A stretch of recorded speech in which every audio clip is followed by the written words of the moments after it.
The OIC, though, is criticised often for not being active enough in the many conflict zones in the Middle East. If the organisation is seen as being irrelevant, then I asked the Secretary General, Iyad Ameen Madani, to explain what, in his view, does the OIC stand for. The Organization of Islamic Cooperation is not a religious organization. We don't go around doing dawah work, preaching Islam or asking people to convert to Islam. We don't go around saying that Islam is the only path to salvation.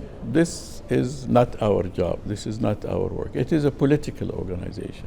What we aim to do is have more cohesion between these member states, more complementarity. We think they share a lot of issues. They share a cultural reference. They share a sense of identity.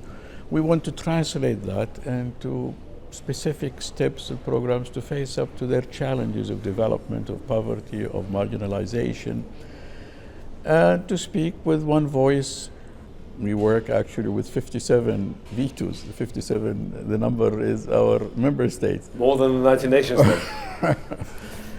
Well, this is more democratic vetoes. The United Nations has 5 vetoes out of what is the membership now of the United Nations, 190 plus, but only 5 of them have the veto power. But we are democratic. All our member states have veto power.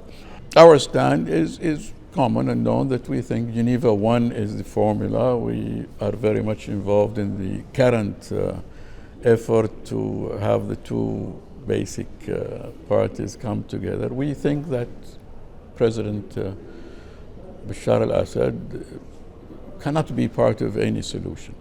And we also emphasize that in Syria, in Iraq, and anywhere where there is conflict in the Middle East region, we should define that conflict in political terms, not in religious. It's interesting that we got rid of Saddam Hussein, but we created a multitude of Saddam.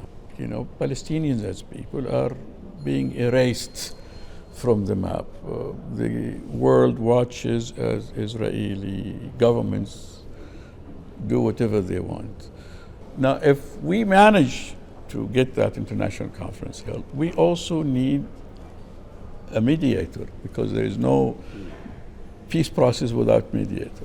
So far, the United States has played that role. But you cannot be a mediator and a party to the conflict simultaneously. So the US should step down?